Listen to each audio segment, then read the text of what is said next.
뉴욕 한인회가 김민선 회장과 민경원 회칙위원장을 위원으로 한 특별위원회를 조직하고 민승기 전 회장에 대한 민사소송을 본격화합니다. 뉴저지 한인회가 제28대 뉴저지 한인회장 선거를 위한 선거관리위원회를 출범했습니다. 이틀 앞으로 다가온 추수감사절에도 올해도 맨해튼 메이시스 백화점 퍼레이드가 준비됩니다. 제임스 오네일 뉴욕시경국장은 만일의 상황을 대비해 경기를 대폭 강화합니다. 브루클린에 거주하고 있는 한 남성이 IS에 가입을 시도하고 타임스퀘어에서 테러를 벌이려다 어제 체포됐습니다. 도널드 트럼프 당선인이 결국 취임하는 첫날 환태평양 경제동반자 협정 TPP 참가 중단을 발표하겠다고 공식적으로 선언했습니다. 도널드 트럼프 대통령 당선인이 초대 국방장관으로 사실상 제임스 매티스 전 중부군 사령관을 낙점한 것으로 보입니다. 이상은 오늘의 주요 뉴스입니다.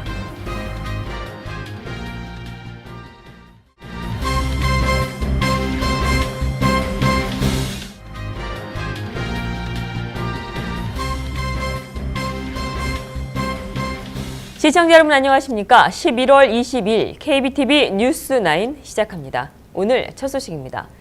지난 24일 저희 KBTV는 뉴욕 한인회가 김민선 회장과 민경원 회칙위원장 등을 위원으로 하는 특별위원회를 조직하고 민승기 전 회장에 대한 민사소송을 시작한다는 뉴스를 보도해드린 바 있습니다.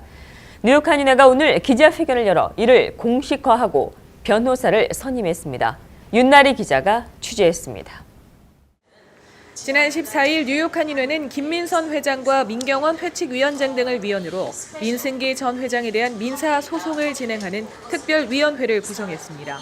뉴욕 한인회는 오늘 오후 이를 공식적으로 알리는 기자회견을 열었습니다. 특별위원회는 이 자리에서 민승기 전 회장에 대해 민사 소송을 제기하는 일을 한인사회 바로 세우기라고 명명하고 오늘부터 본격적으로 소송을 시작한다는 것을 알렸습니다. 다음에 이러한 유사한 일이 다시는 일어나지 않기를 바라는 마음에서 어떤 도덕적인 재정립도 필요하다고 생각이 듭니다. 시간이 많이 걸려서 그동안 원성이 잦아했습니다. 이 한인회에서는 무엇을 하고 있냐고. 그래서 부득이 민사소송으로 지금 시작을 하기로 했습니다. 뉴욕 한인회는 이들 특별위원회의 9명 위원을 공동 원고로 민승기 전 회장의 민사소송을 제기할 계획입니다. 다만 소송 제기 시점에 대해서는 민사소송을 제기하기에 앞서 각종 서류를 조사하고 돈의 흐름과 개입된 인물들을 추적하는 과정이 선행되어야 하기 때문에 아직 언급하기 이르다고 답했습니다. 민사소송은 제기는 상당히 아시다시피 쉽습니다. 과연 그런 액션을 취해서 우리가 어떤 결과를 가지고 올지 우리가 고려를 해봐야 될 거고요. 그전에는 제가 수행할 의무는 조사입니다. 찰스 리 변호사는 소송 전 조사가 언제 끝날지 모르고 민사소송 자체가 오래 걸리는 만큼 한인 동포들이 기다리는 답을 얻을 때까지는 오랜 시간이 소요될 것이라고 덧붙였습니다. 또한 민경원 위원장은 조사를 마쳤을 때 민사소송을 제기하지 않는 편이 낫다고 판단될 때에는 소송을 제기하지 않을 수도 있다고 언급해 민승기 전 회장에 대한 형사소송과 민사소송 모두 결과가 나올 때까지는 한참의 시간을 더 기다려야 할 것으로 보입니다. 민사소송이 해당이 되는지 또 어느 만큼 문제가 되는지는 전문가와 상의해서 최선을 다해보겠습니다. 그러나 법적으로 봐서 민사소송이 꼭 필요하지 않다고 하면 저희도 어쩔 수 없습니다. KBTV 윤나리입니다. 뉴저지 한인회가 제28대 뉴저지 한인회장 선거를 위한 선거관리위원회를 출범하고 오는 19일 선거에 대한 새 개정안을 밝혔습니다. 선관위는 공정하고 투명한 선거관리 운영을 거듭 강조했습니다. 보도에 김예은 기자입니다. 오늘 오전 뉴저지 한인회 선거관리위원회가 제28대 뉴저지 한인회장 선거에 대한 공식 기자회견을 열었습니다. 우리가 28대 뉴저지 한인회장 선거를 교포사회에 알리고 또 교포사를 위해서 열심히 일을 하실 수 있는 능력 있는 후보자님들께서 많이 후보 등록을 해주셔서 정말 차세대를 위해서 뉴저지 한인을 위해서 열심히 일할 수 있는 일꾼들이 꼭 이 선거를 통해서 선출되었으면 합니다. 선관위는 한인사회에 열정이 있는 많은 인재들이 제28대 뉴저지 한인회장 후보자 등록에 나서길 바란다고 전했습니다. 더불어 이번 28대 뉴저지 한인회장 선거에 새롭게 개정된 선거 세칙을 알렸습니다. 선관위가 공개한 개정된 세칙에는 입 후보자가 없을 시 전직 회장단이 제28대 뉴저지 한인회장을 추천하겠다는 내용을 담고 있습니다. 이를 두고 불거질 수 있는 공정성 논란에 미리 방지하듯 선관위 측은 선거일까지 어느 때보다 공정하고 투명하게 운영하겠다고 거듭 강조했습니다. 선거 모든 과정이 공명정대하게 또 누가 보기에도 투명하게 깨끗하게 그렇게 진행될 수 있도록 최선을 다해서 노력하겠습니다. 오는 12월 19일 열리는 제28대 뉴저지 한인회장 선거는 뉴저지 한인회관에서 실시됩니다. 선거인 자격은 18세 이상의 뉴저지에 거주하고 있는 한인이며 투표 당일 거주지를 증명할 수 있는 사진이 부착된 개인증명 혹은 거주지 확인 서류를 지참해야 합니다. 입 후보자 등록은 12월 7일 마감됩니다. KBTV 김예인입니다. 이틀 앞으로 다가오는 추수감사절, 올해도 맨해튼 메이시스 백화점 퍼레이드가 준비됩니다. 이에 제임스 오네일 뉴욕시경 국장은 만일의 상황을 대비해 경계를 대폭 강화하겠다고 밝혔습니다. 계속해서 보도에 김예은 기자입니다. 이틀 앞으로 다가온 추수감사절. 미국의 가장 큰 연휴 중 하나답게 뉴욕 맨해튼에선 올해도 화려한 퍼레이드가 준비 중인데요. 해마다 추수감사절 당일 메이시스 백화점이 주최하는 대형 퍼레이드는 모레인 목요일 아침 9시부터 시작됩니다. 올해 350만 명의 시민들이 퍼레이드에 참여할 것으로 예상되는 가운데 오늘 제임스 오네일 뉴욕시경 국장은 만일의 상황에 대비해 뉴욕시 경계 강화에 나서겠다고 전했습니다. 특히 이슬람 극단주의 무장테러 단체가 메이시스 백화점의 추수감사절 퍼레이드를 타깃해 테러 계획을 세우고 있다는 소식에 뉴욕시경이 보안을 바짝 강화하고 있습니다.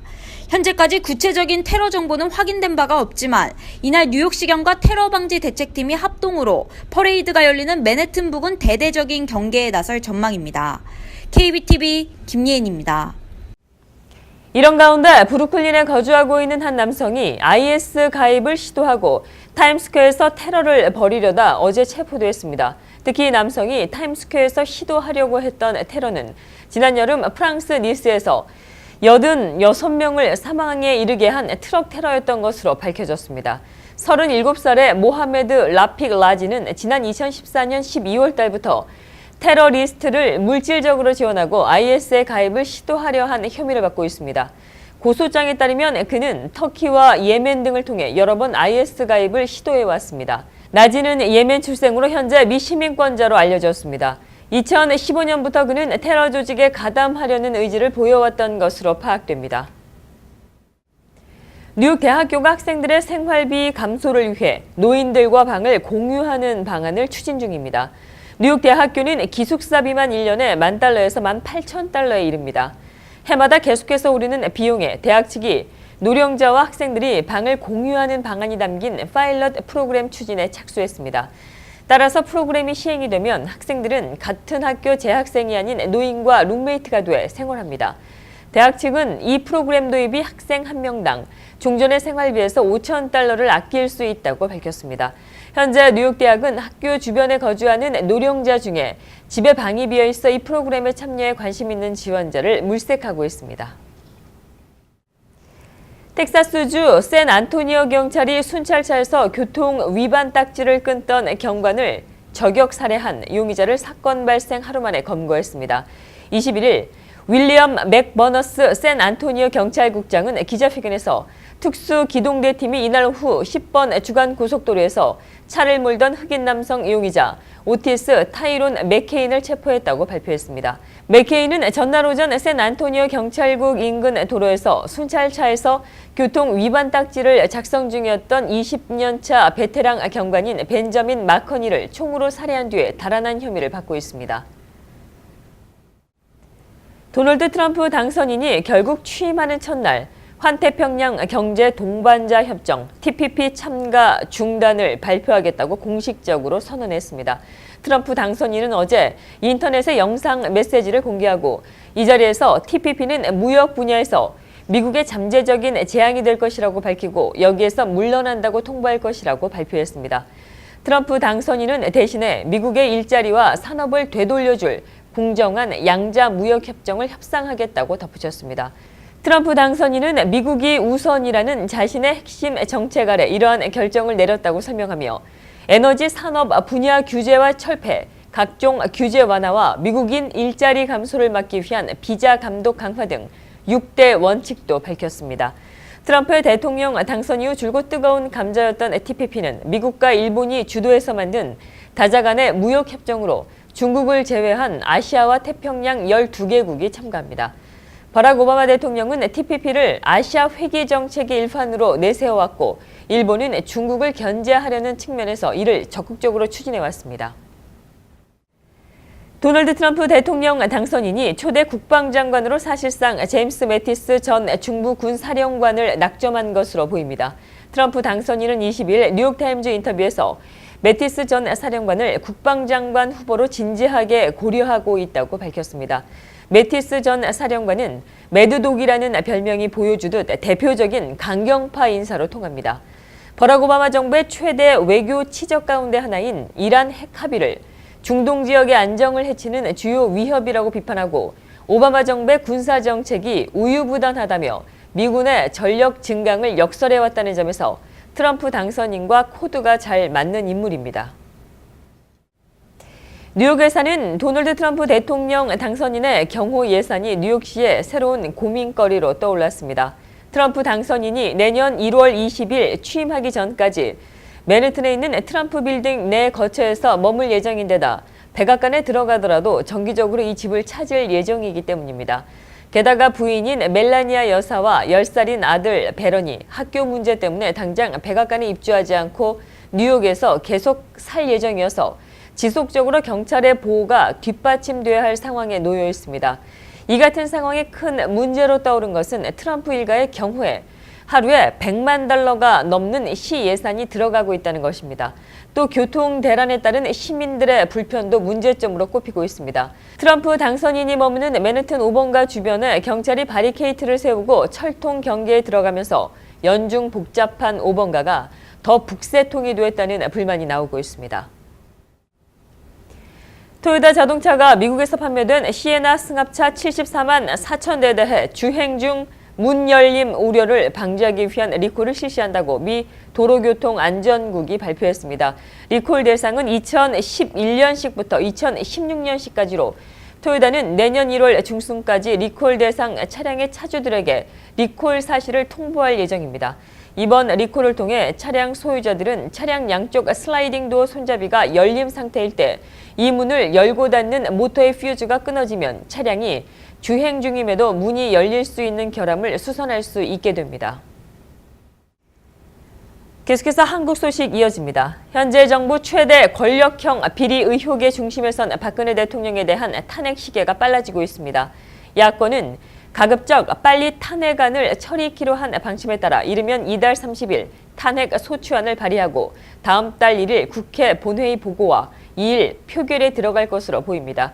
야권은 22일 국회 탄핵 의결 정족수가 확보됐다고 판단되면 즉각 탄핵 소추안을 발의하겠다고 공언하면서 새누리당 비박계의 동참을 촉구하고 나섰고 여권에서도 탄핵에 동참해야 한다는 목소리가 조금씩 커지고 있는 분위기입니다. 계속해서 나라밖 소식 이어집니다. 현지 시간으로 22일 오전 5시 59분경 일본 후쿠시마현 앞바다에서 규모 7.4의 강진이 또다시 발생했습니다. 이는 지난 2011년 3월 11일에 발생한 동일본 대지진과 규모나 진앙면에서 비슷해 상당한 피해가 있을 것으로 예상됐지만 일본 정부의 발빠른 대처와 일본 국민들의 차분한 대처로 5명의 경상자만 발생한 것으로 알려졌습니다. 미국 시각으로는 어제 오후 8시경에 발생한 이번 지진은 진앙도 후쿠시마, 미야기현 동쪽 해상인데다 지진 발생 직후 쓰나미 경보가 내려진 것도 비슷했습니다. 더구나 이번 지진은 새벽 시간대에 발생해 대피의 시간이 더 걸릴 수밖에 없는 상황이었습니다. 하지만 다행히 쓰나미가 최대 높이 4.5피트가량으로 다행히 당초 예보됐던 것에 비해 약하게 해안에 도착했고 큰 피해는 발생하지 않았습니다. 하지만 무엇보다 일본 정부와 방송사들의 신속한 대응이 눈에 띄었습니다. 우선 일본 정부는 지진 발생 3분 만인 오전 6시 2분에 대책 마련을 시작했습니다. 총리관저 위기관리센터에서는 관저 연락실이 설치됐고 이번 지진 규모와 피해 상황에 대해 보고와 파악이 진행됐습니다. 지방자치단체 등과의 협조도 빨랐습니다. 아르헨티나를 방문 중인 아베 신조 총리는 현지에서 지진 발생 1시간 만에 긴급 기자회견을 갖고 스가 요시히데 관방 장관 등에게 대응에 만전을 기할 것을 당부했습니다. 일본 주민들 역시 질서 있게 차량 등을 이용해 학교나 건물 높은 곳으로 대피해 피해를 줄일 수 있었다는 평가를 받고 있습니다.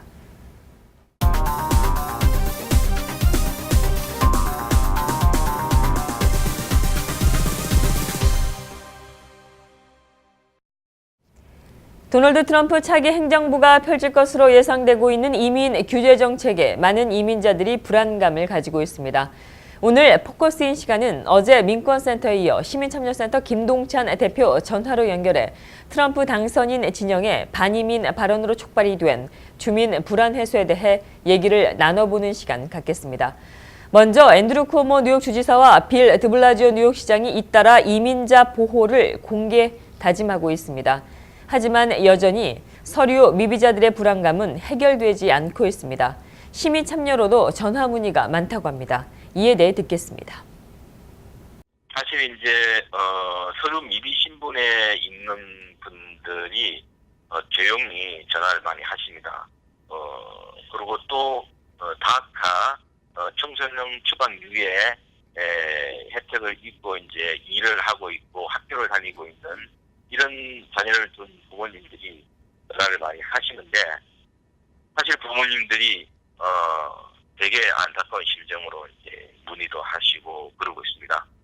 문제는 아직 이 트럼프가 대통령이 되어서 이 행정을 펼치려면 시간이 좀 남아 있고 내년도에 들어왔고 이제 하더라도 내년 한 중반기 이후에나 이제 본격적으로 이제 자기의 정책을 내놓고 이제 할 가능성이 높은데 그때까지는 아직 그 시간들이 좀 있습니다. 시간들이 좀 있고 또 이민자 신분 서류 미비 이민자 신분에 있다 하더라도 뉴욕시나 뉴욕 스테이트에서는 경찰의 불신 검문에 이런 것에서 그 스테이터스를 확인하는 그런 것들을 안 하고 있는 상황이기 때문에 오히려 이쪽 지역들은 좀 안전합니다. 안전하기 때문에 그런 것은 염려하지 마시고 일단 범법 행위를 하지 않고 일반적 시민으로서 살아가는 것은 큰 문제가 안 됩니다.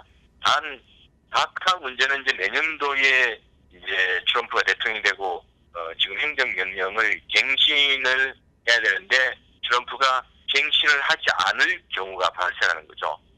그럴 경우가 있지만 물론 그로 인해서 이제 취직을 하고 있고 또 일을 하고 있는데 이런 분들이 일을 못해서 세금을 못 낸다 그러면 그것도 우리 전체적으로 정부에게는 큰 손실입니다. 그래서 그런 부분들 충분히 또 자기들끼리도 고려를 안 할 수가 없을 겁니다. 그렇고 또 사실은 우리 오바마 대통령이 행정명령을 내놓은 다카가 어떤 의미에서는 과거 부시 정부 때 공화당이 내놓은 게스트 워크 비자하고 큰 차이가 없습니다. 그때는 영주권과 시민권은 주지 않겠지만 그러나 여기서 미국에서 합법적으로 체류하고 일을 할 수 있는 그러한 권한을 주겠다. 이렇게 했던 거하고 상당히 비슷한 내용이기 때문에 오히려 이 일은 하되 권리는 주장하지 않는 이런 선에서 이런 이민 문제들에 대한 대안이 나올 수도 있다고 봅니다. 그렇기 때문에 지금 당장 어떤 때문에 이런 누가 와서 영주권 신청할 수 있다 이라는 어떤 그 불법적인 이야기에 귀를 기울이지 마시고 하루하루로 일단은 이 상황 추이를 보면서 생활하는 것이 더 낫다고 생각을 합니다. 현재 드블라지오 뉴욕시장은 어제 공개 연설을 통해 치안과 복지 등 분야에서 뉴욕을 도널드 트럼프 차기 행정부 시책에 저항하는 더욱더 나은 방식의 도시로 만들 것이라고 선언한 바 있습니다. 이른바 생츄어리 시티라고 불리는 이민자 보호 도시. 트럼프는 이 생츄어리 시티를 표방할 경우에 연방 지원금을 없앤다는 말을 한 것으로 전해졌는데 이 부분에 대해 얘기 듣겠습니다. 사실은 트럼프가 그걸 말로는 했지만 그걸 밀어붙이는 데는 본인도 여러 어려움들이 있을 거라고 봅니다. 왜냐하면 그러면 이 주정부나 시정부에서 우리가 낸 세금이 연방정부로 와서 다시 연방정부가 우리에게 하우징이나 여러 가지 의료나 이런 관련돼서 돈이 되돌아오지 않는다 그러면 우리가 그러면 연방정부에다 왜 세금을 내느냐? 그럼 우리 주정부나 우리 시정부는 거두세금 연방으로 안 보내겠다. 사실상 연방에 대한 탈퇴에 가까운 그런 선언이 이루어진다 그러면 그것도 연방에게는 문제가 되는 거거든요. 그러니까 결국은 그것은 이제 절충을 해야 되는 문제고 또 시정부나 타원정부에서 연방정부에서 그렇게 돈을 줄이겠다고 하면 그것을 안 듣고 또 그게 대항할 수 있는 방법도 사실은 그렇게 많지가 않습니다. 그렇기 때문에 결국 그런 일들이 발생하면 서로 이제 서로 간에 이전 투구를 하다가 어느 점에서 이제 합의하는 시점이 오겠죠. 그러면 우리 시정부는 어디까지는 받아들이겠다. 그렇지만 어디까지는 받아들이지 않겠다. 그러면서 연방정부의 이제 그 지원금들을 달라. 이런 게 있을 수 있다고 봅니다. 그렇지만 만약에 생각해 보십시오.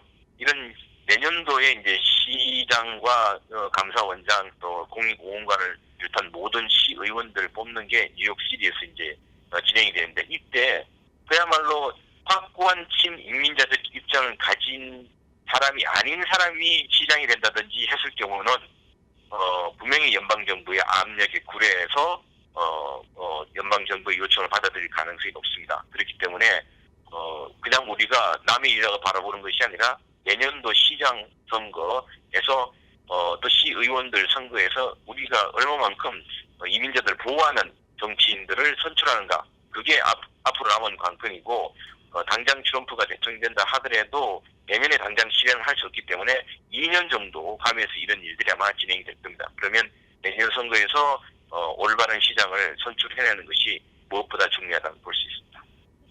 그렇다면 많은 이민자들, 한인 커뮤니티 또 시민참여센터의 대책, 계획이 있어야 할 것 같습니다. 이에 관한 얘기 들어봤습니다.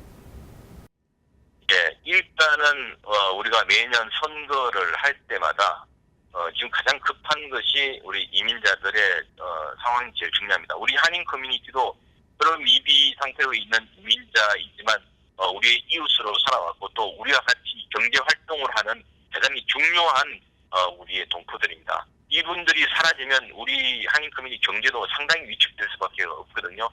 일단 우리는 우리의 숫자가 많아지는 것이 제일 중요하기 때문에 일단 우리 그런 분들을 서로 좀 돕고 또 커뮤니티 차원에서 그런 일들이 발생했을 때 어떻게 함께 좀 협력해서 할 수 있는지 한인 커뮤니티의 리더십들이 같이 고민을 하고 대안을 모색하는 것들이 지금 필요하다고 봅니다. 그리고 더 나아가서는 우리 투표권을 가지고 있는 분들 그리고 투표를 할 수 있는 시민권자분들이 더 많이 유권자 등록하고 투표를 해서 이민자 커뮤니티를 지키고 보존하기 위한 그런 정치인들을 선출하는 것이 필요하다고 봅니다. 특히 연방 정치인들, 의회에서 할 수 이런 부분들 충분히 이민자 커뮤니티 위해서 활동할 그런 정치인들, 그다음에 주나 시에서도 무엇보다도 이민자들, 드루미비 이민자들을 좀 보호할 수 있는 그러한 입장을 가진 정치인들을 의회로 내보내기 위해서 우리가 열심히 투표하는 게 무엇보다 중요하다고 봅니다. 지금까지 시민참여센터 김동찬 대표와 함께했습니다.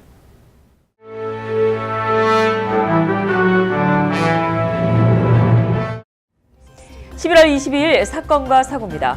어제 뉴저지 트렌튼시에서 화재가 발생해 총 9채의 가정집이 불길에 휩싸였고 그중 총 3채가 완전히 붕괴됐습니다. 화재는 어제 오전 3시쯤 웨인버그 플레이스에서 시작됐으며 그 인근으로 빠르게 퍼져나갔습니다. 다행히 주민들은 모두 대피했습니다. 소방당국은 이날 화재로 2명이 부상을 입었다고 전했습니다. 화재 원인은 아직까지 밝혀지지 않았습니다.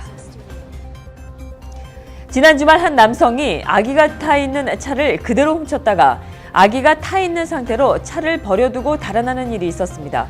뉴저지 탐슬리버의 46살 남성 케네스 바인스는 이로써 중절도 혐의에 불법 감금과 아이를 위태롭게 한 혐의까지 추가로 기소됐습니다. 뉴욕시경에 따르면 토요일 오전 10시경 바인스는 스테이튼 아일랜드에서 한 카페의 주차장에서 세워져 있는 차를 훔쳐서 달아났습니다. 이 차의 뒷좌석에는 3개월이 된 아기가 타고 있었습니다. 바인스는 이 차를 타고 베라자노 브리지를 건넌 뒤에 오전 10시 30분 이 차와 아기를 브루클린의 선셋파크에 54번가에 버려두고 달아났습니다. 카페에 들어가 있어 이 사실을 모르고 있던 아기 엄마는 뒤늦게 차와 아기가 사라진 것을 알고 경찰에 신고했습니다. 신고를 받고 수색에 나선 경찰이 차와 아기를 찾았고 다행히 아기는 다치지 않은 것으로 전해졌습니다. 바인스는 이미 강도와 절도 등 29건의 전과 기록이 있으며 가장 최근에는 10월에 빈집털이를 한 혐의로 체포된 바 있습니다. 어제 퀸즈 자마이카에서 한 트럭이 운행 중이던 MTA 버스와 충돌하는 사고가 발생했습니다. 경찰은 어제 정오에 106 애비뉴의 스탑사인에서 달리던 한 트럭과 월담 스트릿에서 운행 중이었던 Q112번 버스가 충돌했습니다. 트럭은 버스 앞문 쪽을 들이받아 버스 앞문은 찌그러지고 유리는 깨졌습니다. 버스 탑승객 중에 부상자가 있었으며 부상의 정도는 가벼운 것으로 알려졌습니다. 어제 오전 맨해튼의 어퍼이스트 사이드에서는 망치와 총을 들고 보석상을 터는 일행이 감시 카메라에 포착되었습니다. 이들은 월요일 오전 10시 45분경 메디슨 애비뉴에 위치한 보석 가게에 나타났습니다. 이들 일행은 매장에 들어선 뒤 역할을 분담해 한 명은 총을 가지고 종업원들을 위협하고 다른 한 명은 매장 안에 있는 디스플레이 상자들을 망치로 깬 뒤 그 안에 보석들을 쓸어 담은 것으로 파악됩니다. 당시 매장 안에서 일하고 있던 3명의 종업원들은 범인이 총으로 위협하자 모두 바닥에 엎드리고 있어 부상 피해는 입지 않은 것으로 알려졌습니다. 이들은 이런 수법으로 총 30만 달러 이상의 5개 시계를 훔쳐 달아나는 것으로 신고됐습니다. 이들은 범행 직후 이스트 62가 쪽으로 달아났습니다. 경찰은 6피트 4인치의 120파운드의 백인 남성과 6피트 2인치의 190파운드의 백인 남성 2명을 쫓고 있습니다. 이들은 당시 모두 검은 선글라스를 쓰고 있었으며 모자를 착용했던 것으로 전해졌습니다. 오늘 아침 필라델피아에서 폭탄이 들어있는 소포가 터지면서 62살의 남성이 부상을 입었습니다. 오늘 새벽 4시경 필라델피아 파인 스트릿의 1800 블럭에 위치한 아파트 건물 안에서 폭발이 일어났습니다. 이 남성은 어제 오후 5시경 소포를 받았고 다음 날인 오늘 오전에 소포를 열었을 때 소포 안에 한 물체가 마닐라지에 쌓인 채 들어있었다고 말했습니다. 이 물체가 평소에 소포로 받아온 약품이라고 생각한 남성은 내용물을 열었고 그 순간 폭탄이 터진 것으로 파악됩니다. 이 폭발로 남성은 얼굴과 가슴, 손 등에 부상을 입었으며 현재 치료 뒤 안정을 취하고 있습니다. 재산 피해 역시 남성이 소포를 개봉한 아파트 주방 쪽만 입은 것으로 알려졌습니다. 경찰은 이번 사건과 관련해 인근 도로를 통제하고 조사에 나섰으며 다른 폭탄은 없는지 수색할 방침입니다. 다만 특정 인물을 노리고 범행을 저지른 것으로 봐 테러는 아닌 것으로 잠정 결론 내렸습니다. 계속해서 오늘의 주요 뉴스와 커뮤니티 브리핑 이어집니다. 도널드 트럼프 대통령 당선인을 향한 호감도가 대선 이후에 상승했습니다. 미 정치 전문 매체 폴리티코가 여론조사기관 모닝 컨설트와 공동조사해 발표한 여론조사 결과에 따르면 트럼프의 호감도는 46%로 나타났습니다. 대선 이전 모닝 컨설트의 조사에서는 트럼프의 호감도는 37%였습니다. 미국의 트럼프 정권 인수위원회에 합류한 이민 강경론자 크리스 코박 캔자스주 총무장관이 잠재적 테러리스트의 미국의 입국을 금지하는 강력한 안보 정책을 제안했습니다. 코박은 지난 20일 트럼프 대통령 당선인을 만나 잠재적 테러리스트들의 미국 입국 금지를 최우선 과제로 논의한 것으로 알려졌습니다.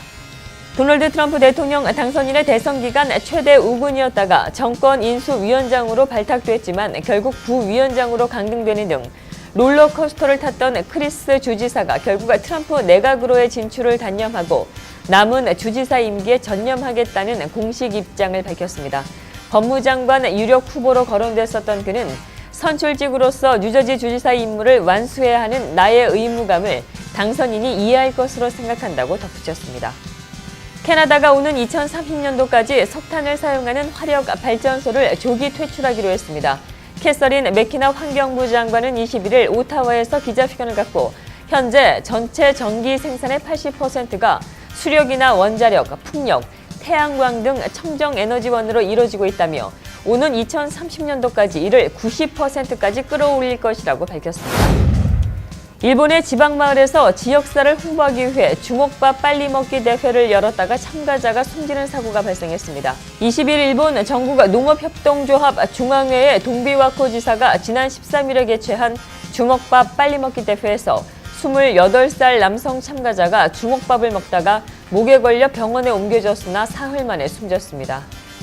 도널드 트럼프가 제45대 비대통령으로 당선된 이후에 뉴욕 증시가 뜨겁게 달아오르고 있습니다. 지난 8일 트럼프 당선 이후 상승 흐름을 이어온 뉴욕 증시는 급기야 21일 3대 지수가 모두 사상 최고 기록을 갈아치웠습니다.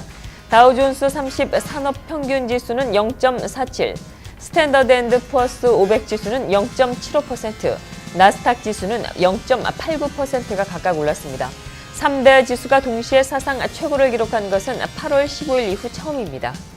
애플의 고위 임원 107명 가운데 여성은 단 20명에 불과했고 인종별로는 백인이 88명으로 절대 다수를 차지하고 있는 것으로 나타났습니다. 애플이 공개한 보고서에 따르면 백인 다음으로는 아시아계가 14명이었고 흑인과 히스패닉 등 과소대표된 소수 인종은 모두 합해 5명뿐이었습니다.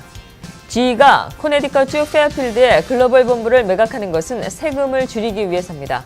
GE는 1년에 부동산세로만 160만 달러를 내왔습니다.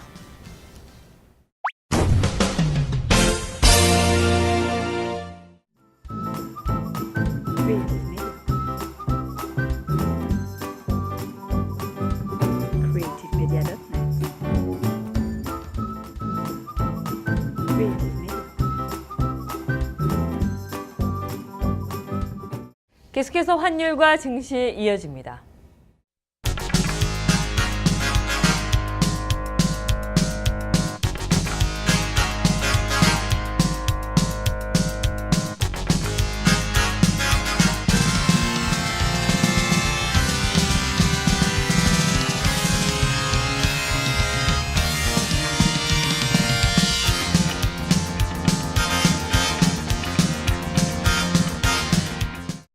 뉴욕과 뉴저지 지역의 날씨 알아봅니다.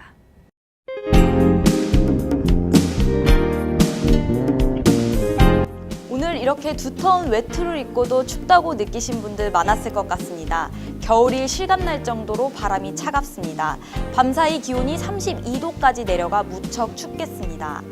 내일은 바람이 강하지 않아 기온은 평년 기온보다 낮지만 오늘보다 다소 따뜻하게 느껴지겠습니다. 이날 낮 기온 47도에 머물겠습니다. 이날 오전 중 대체로 맑다가 오후부터 구름 양 점차 늘겠습니다. 밤부터 하늘이 잔뜩 흐리다가 자정 이후 소나기를 몰고 올 것으로 보입니다. 땡스기빙 데이인 모레는 맑은 하늘 보기 어렵겠습니다. 대체로 구름 낀 가운데 오전과 오후에 약한 비 내릴 것으로 예측됩니다. 뉴욕은 이날 한낮 51도에 머물겠습니다. 금요일도 오후에 비가 오겠습니다. 온종일 하늘 잔뜩 흐리겠습니다. 낮 기온은 52도, 밤 기온은 43도로 예측됩니다. 내일도 출근길 35도에 머물면서 무척 춥게 느껴지겠습니다. 추수감사절 연휴가 있는 이번 한 주, 날씨가 특히 변덕스럽습니다. 무엇보다 떨어진 기온에 보온에 신경 써주시기 바랍니다. 날씨였습니다. 이상으로 11월 20일 보내드린 KBTV 뉴스9 모두 마치겠습니다. 오늘도 KBTV 뉴스9을 시청해주신 여러분 고맙습니다. 좋은 밤 되십시오.